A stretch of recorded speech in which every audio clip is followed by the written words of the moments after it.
5강 이제 시작을 한번 해볼게요. 이제 마지막 강의니까 조금 다들 힘내고 빨리 끝내도록 해보겠습니다. 자, 케인즈 학파는 아까 고전 학파와 달리 고전 학파는 장기적 시각에서 가격 예측 오차가 전혀 존재하지 않고, 그리고 가격 변수의 경직성이 존재하지 않고 신축적인 시장을 분석했다면, 이번 케인즈 학파는 아니다, 그렇지 않다. 가격 변수가 경직적이고 그리고 예측 오차가 존재하는 그러한 시장을 분석합니다. 자, 케인즈 학파는 기본적으로 총수요가 먼저 결정이 됩니다. 총수요가 총 공급을 결정하게 되고, 이것을 가르쳐서 유효수요의 원리라고 얘기합니다. 이게 이제 생산물 시장에서 결정이 되고요. 그런 다음에 뭐 나머지 것들이 이제 순차적으로 결정이 되는 그러한 모형을 볼 수가 있어요. 자, 그러면 이제 생산물 시장에서 유효수요 원리가 뭔지, 그러니까 케인즈 학파는 수요 측면에서 바라보는 시각이니까 궁극적으로 우리가 수요를 봐야 되는 거죠. 그래서 유효수요 원리를 한번 보도록 하겠습니다.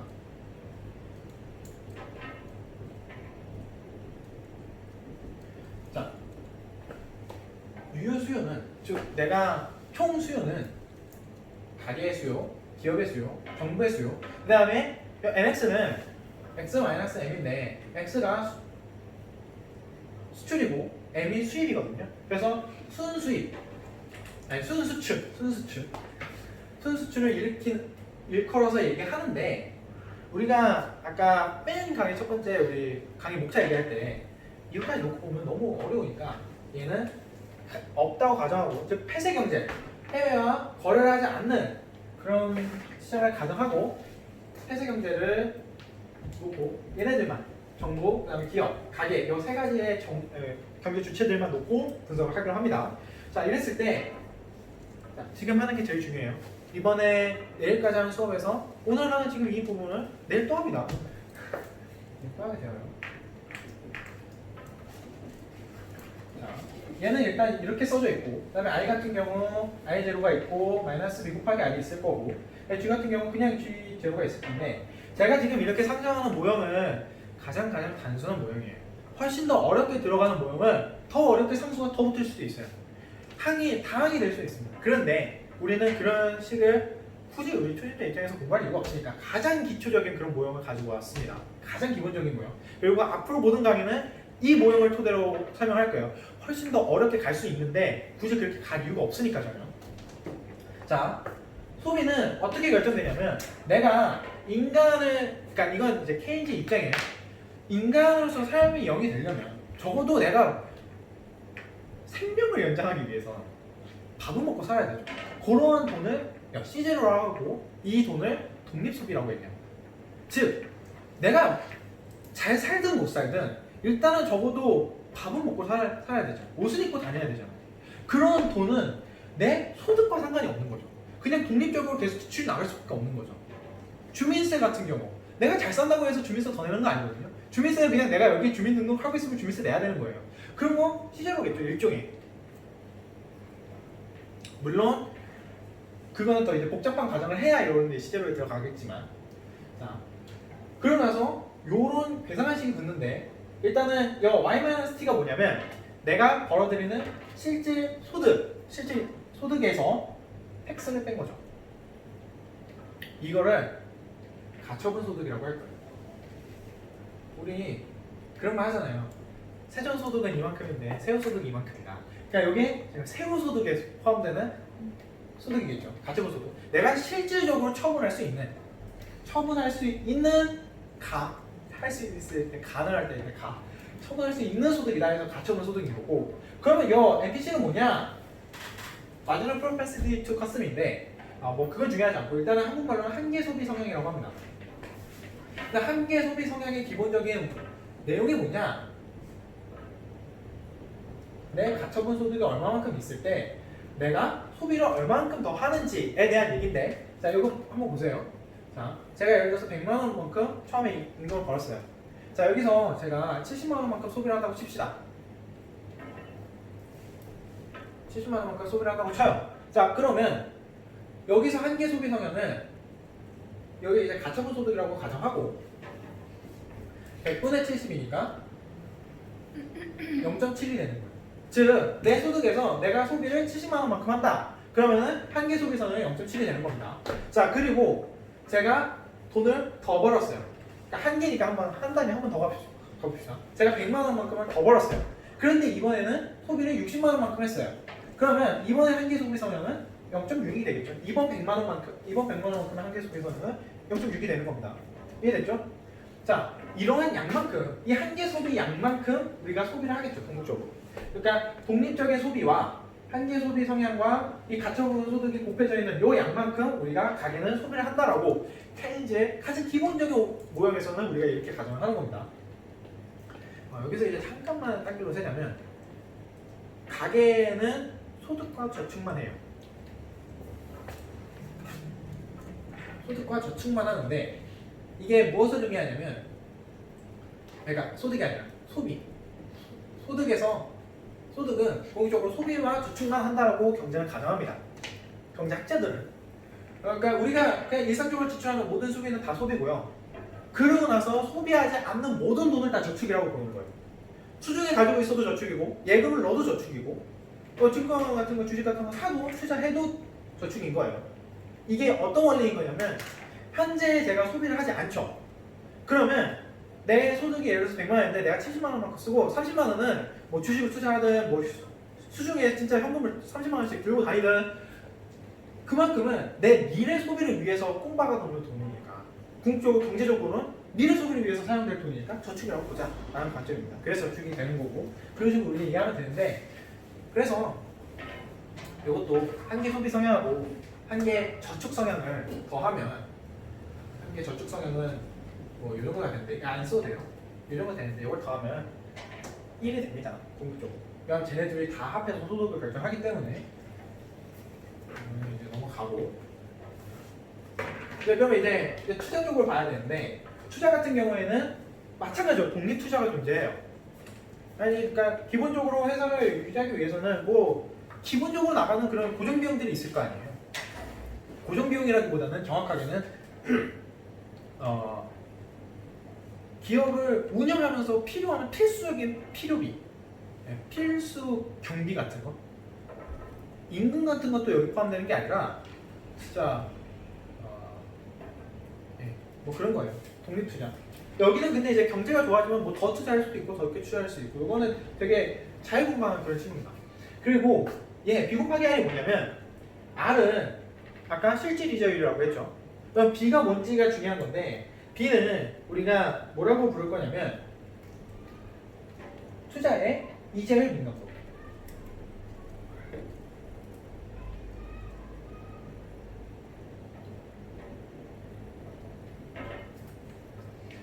그러니까 투자가 이자율에 얼마만큼 민감한지를 보고 싶은 거예요. 이게 보통 다른 책에서나 다른 강의에서는 이제 탄력성이라고 배울 텐데, 탄력성이 아니어서, 그러니까 탄력성이라고 우리 그냥 관행적으로 부르는데, 경제학자들은 정확하게는 탄력성이라고 부르기에는 조금 수식적으로 맞지 않아서 민감도라고 표현을 할게요. 근데 탄력성이랑 유사한 개념이라고 생각하면 됩니다. 그러니까 투자의 우리 수요의 가격 탄력성 할 때 보면 결국에 가격의 변화율분의 수요량의 변화율을 보고 싶었던 거죠. 이것도 마찬가지예요. 이자율이 변화함에 따라서 투자가 얼마만큼 변화되는지가 D라는 거예요. 궁극적으로. 자, 이 B도 중요한데, B는 오늘 강의보다는 내일 강의에서 훨씬 더 중요한 역할을 맡게 될 겁니다. 그러니까 예를 들어서 이자율 민감도가 커요. 그러면 이자율이 확 올라가게 되면 이 B가 크기 때문에 훨씬 더 적게 투자를 하려고 하겠죠. B가 크게 되면, 그러니까 이자율에 대한 민감도가 크다는 거는 이자율이 높게 올라가면 내가 갚아야 될 돈이 많아지네.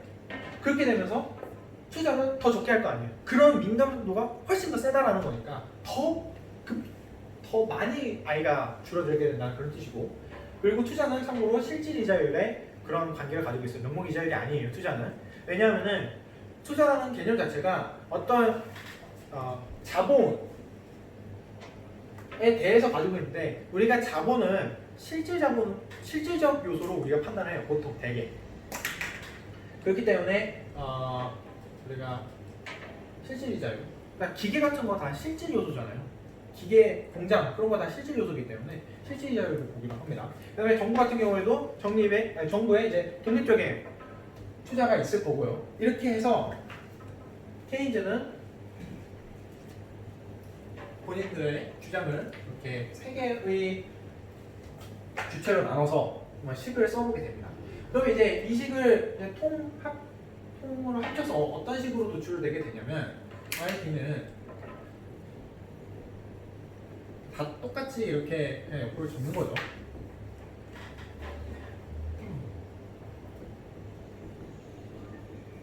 이런 식으로 우리가 도출하게 되는데 여기 Y가 있죠. 얘가 이제 오늘은 얘가 지금 핵심이고 내일은 아마 얘가 핵심이 되는 거예요. 근데 일단은 그래프를 한번 그려보도록 할게요.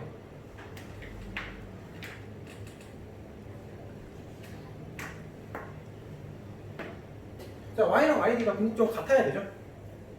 그러니까 얘도 또 45도 선에 나온 거예요. Y랑 YD는 어차피 같아야 되니까. 얘가 총 소득이고 얘가 총 생산이고 얘가 총 수요 겸 소득이랑 같아요. 궁극적으로.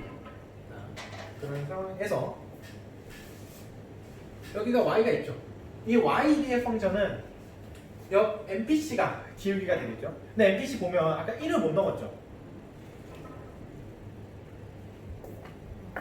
MPC 같은 경우에는 MPC와 MPS를 더해서 1이 나오기 때문에 이 저축 소비 성향까지 해서 저축 한계 저축 성향까지 해서 1이 나오기 때문에 MPC는 커야 1이에요. 제일 커야. 그리고 제가 여기 이제 수식을 써놓은 거 보면은 이런 가정이 들어가요. 0보다 크고 1보다 작아요. 그런데 보통 0보다가 0이랑 같은 이유는 없고요. 그리고 1하고도 거의 같은 이유는 없어요. 그렇게 이제 우리가 MPC를 구성을 하게 되고 그렇다면 보통의 대개의 기울기는 이런 식으로 이루어지게 되어 있겠죠. YD 펑션 같은 경우. 얘를 그냥 Y라고 놓고 볼게요. 그냥. 자, 이건 요거까지 그래프를 그려지는 방법은 좀 이해가 됐죠? 여기는 그냥 뭐 Y라고 써도 돼요. 보통 이렇게도 많이 표현합니다. 그래서 헷갈리니까 YD도 쓰고 Y도 많이 쓰는 YD의 높이랑 Y의 높이를 동시에 쓰겠다는 거죠.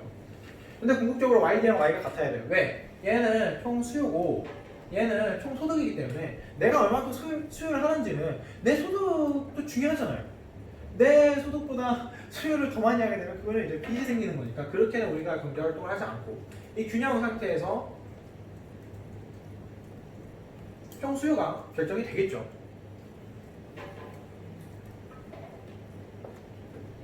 그리고 이 총 수요가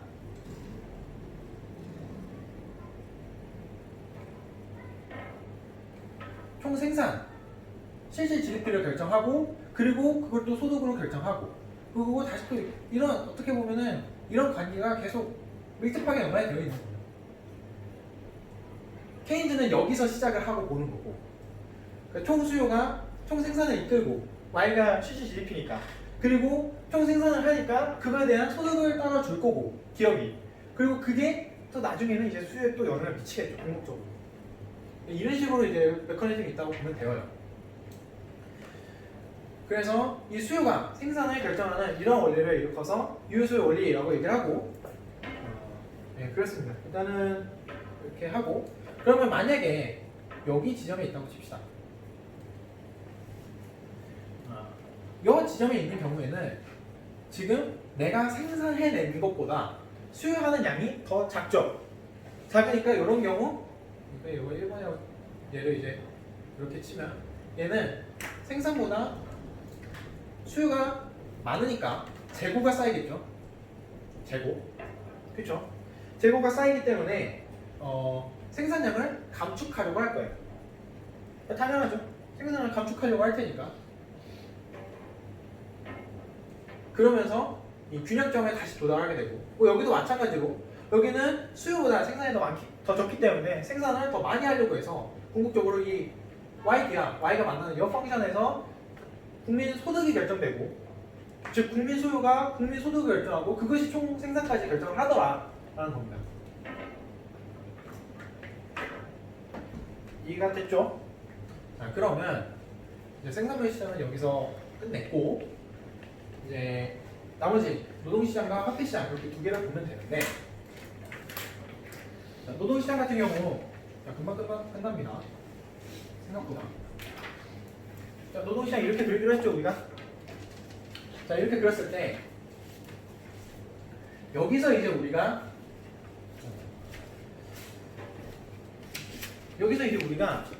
케인즈학파, 고전학파의 기본적인 시각의 차이를 알 수 있어요. 자, 노동 수요가 감소해요. 그러면 원래의 균형은 여기여서 A점이 있다고 칩시다. 자 그런데 노동 수요가 감소하면 고전학파 입장에서는 이건 그냥 수요가 변한 거야. 노동 수요가 변한 거야. 이거 다 신축적으로 변한 거잖아. 이거 이렇게 된 거 실업인데 이거 자발적인 실업 아니야. 이거 경제가 변한 거겠지. 만약에 자연 노동량이 변화한다고 칩시다. 그러니까 원래 여기가 자연 노동량 뭐 1이었는데 자연 노동량 2로 만약에 됐다고 칩시다. 예를 들어서. 그러면 이거 실업률 아니야. 이거 그냥 경제가 온전하게 돌아간 그런 결과물인데 그런 식으로 주장을 할 수 있는데 케인즈 학파는 잘못 그렸어요. 그리고 케인즈 학파는 봐봐. 너 임금이 하락하는 거 본 적이 있어? 너 단기적 그래 뭐 장기적으로 뭐 그랬다 치자. 근데 단기에 네가 임금이 떨어져 본 적이 있어? 없죠. 최저임금 계속 상승하죠. 임금 하락하기 어려워요. 임금의 특히 가격 변수 같은 경우는 뭐 하락을 할 수 있다 쳐도 임금 자체는 떨어지기 어려울걸? 왜? 임금을 일단 장기적으로 계약하잖아. 임금 계약을 1개월, 2개월 보통 이렇게 안 하고 보통 1년간 이렇게 좀 많이 하잖아요. 실제적으로 놓고 보면 그러면은 이미 이게 수요가 줄어들어도 임금의 영업 계속 내야 돼. 그러니까 임금이 안 떨어지기 때문에 이만큼 임금이 떨어질 수가 없어. 너네 말은 틀려 라고 보는 게 케인즈 학파의 입장이에요. 그런데 임금이 근데 그대로인 상황이라면 노동 수요가 분명 줄었기 때문에 영어만큼 고용이 안 될 거예요. 그건 팩트죠. 왜냐하면은 새로 바뀐 노동 수요에서는 이 임금상에서 영어만큼 그러니까 정확하게는 요만큼만 고용을 할 거 아니에요. 이제는 노동량을 원래는 이렇게까지 고용을 했던 걸 이제 요만큼만 고용을 할 테니까. 그러면 요만큼 줄어든 게 내가 잘리고 싶어서 잘리냐? 니네들이 자른 거잖아. 니네들이 이런 걸 이제 케인즈 학파 입장에서는 비자발적 실업이라고 보겠다는 거죠. 그러니까 궁극적으로 노동시장에서 케인즈가 가장 중요시 여기는 거는 불완전 고용이 이루어진다. 특히 임금의 하방 경직성, 임금이 밑으로 내려가기 어렵기 때문에 그만큼 노동 수요가 줄어들게 되면 비자발적 실업이 생긴다. 자발적 실업이 아니다. 나는 노동을 하고 싶지만 노동을 할 수 없는 그런 상황을 니네들이 만드는 거야. 본인들이 만드는 게 아니야 라고 케인즈 학파는 주장을 하게 되어요. 노동시장에서. 자 그리고 이제 마지막으로 화폐 시장에 대해서 살펴보자면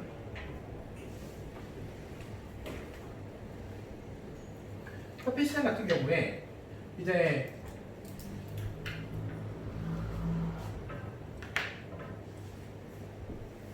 고전학파가 있고 케인즈 학파가 있다고 치면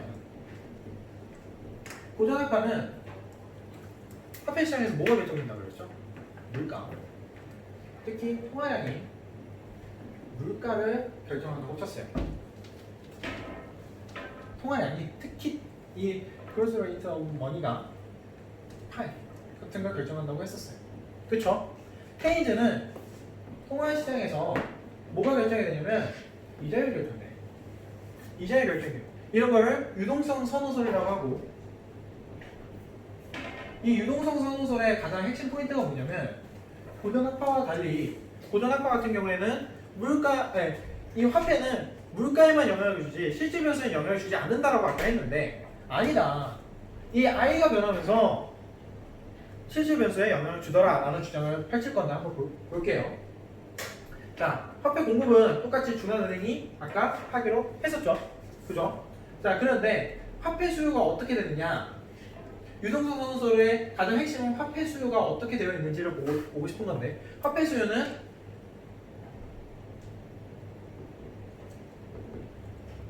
이렇게요.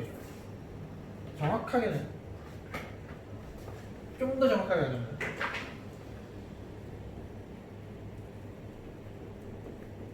이런 식으로 이루어져. 정확하게 가요. 자, 일단 이 앞에 있는 P부터 보자면 당연히 가격이 많아지게 되면 아까 고전화파와 똑같은 논리에 의해서 가격이 비싸지면 내 화폐 수요가 늘어나겠죠. 그건 당연 비싸지면 내가 더 현금으로 들고 있어야 되는 돈이 많아져야 되니까 그건 뭐 똑같은데 여기서 이제 다르게 되는 겁니다. 특히 이 요소가 들어오게 되는 거죠. 이자율이 들어오게 되는 거죠. 자, 잘 생각해봐.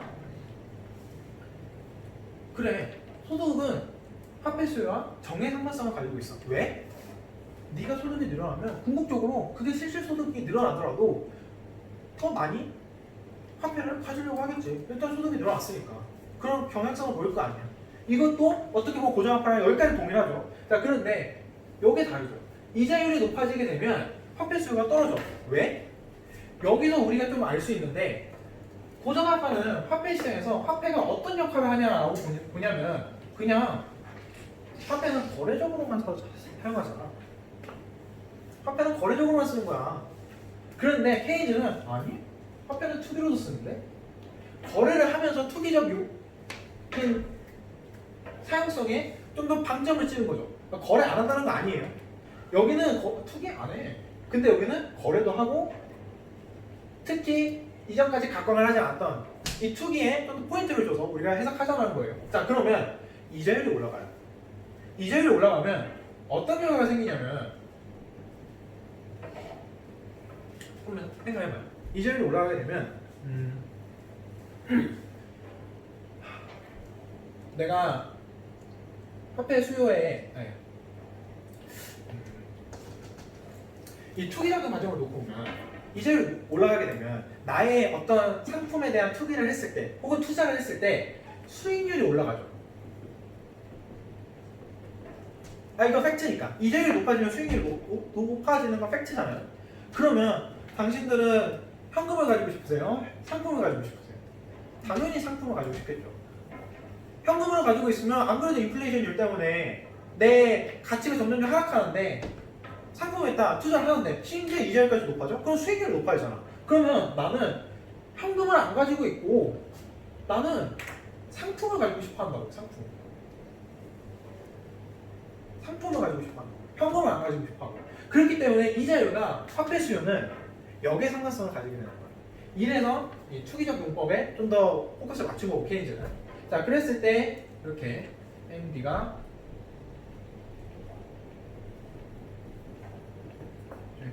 여기는 M이 되고 여기는 아까 케인즈 이 고정화폐는 P와 Y의 평면이었죠. P와 M의 평면이었죠. 여기는 I의 평면입니다. 이자율을 놓고 보고 싶은 거예요. 궁극적으로 화폐 시장에선 이자율이 결정되기 때문에 왜? 이자율은 궁극적으로 화폐 수요에 직접적인 영향을 주고 요거와 MS가 결정이 나면 다시 또 I로 연해해 주기 때문에 균형이 맞게 되면 그래서 요 높이만큼 시장의 균형, 명목 이자율이 발생이 되게 되는 거고요. 자, 이러한 데서 우리가 요 정도로 하면 될 것 같고 우리가 요 부분만큼을 한번 다시 고전화폐, 케인즈화폐만큼 다시 비교를 해볼게요.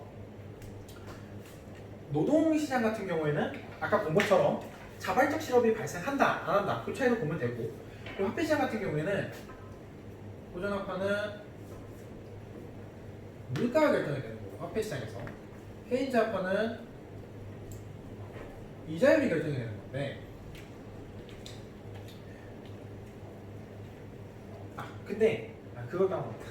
이 이자율이 결정되는 게 왜 중요한 거냐면 아까 우리 생산물 시장에서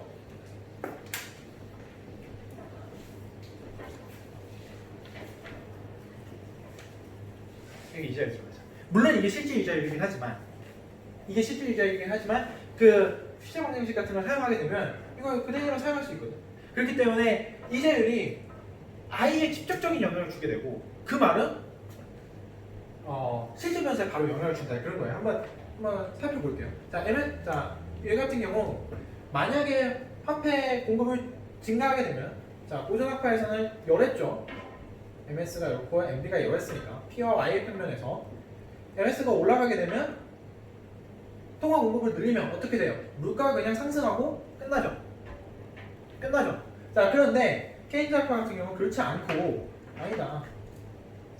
너희는 그렇게 보면 안 되고 이자율 평면에서 여기서 볼게요. MS가 올라가게 되면 이자율이 떨어져. 시장이 이자율이 떨어져. 이자율이 떨어지고 이자율이 떨어지면 어떻게 돼? I가 늘어. 그래서 Y가 오르 라는 되게 엄청난 획기적인 발상을 하게 돼요.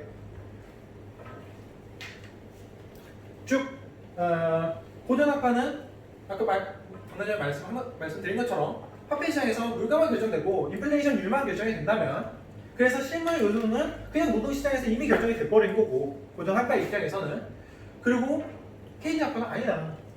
이 통화시장에서 이자율이 결정이 되더라. 나는 이자율이 결정이 돼서 궁극적으로 실질 요소에 영향을 주더라. 그래서 여기는 화폐의 중립성을 요구해요. 고전학파는 화폐가 중립적이에요. 왜? 실질 변수에 하나도 영향을 미칠 수가 없으니까. 그냥 물가로 P 혹은 파이만 올려버리고 끝내버리니까. 그런데 케인즈는 화폐의 비중립성을 주장하게 됩니다. 왜? 화폐가 증가하더라도 증가하게 되면 실질 변수가 증가할 수 있기 때문에. 이렇게 해서 이제 고전학파, 케인즈학파의 기본적인 가정에 대해서 배웠고 오늘 한 내용 같은 경우 오늘 마지막 시간에 했던 내용은 되게 중요하니까 내일 조금이라도 복습할 수 있으면 복습해가지고 오시면 좋을 것 같고요. 우리는 내일 보도록 합시다. 끝!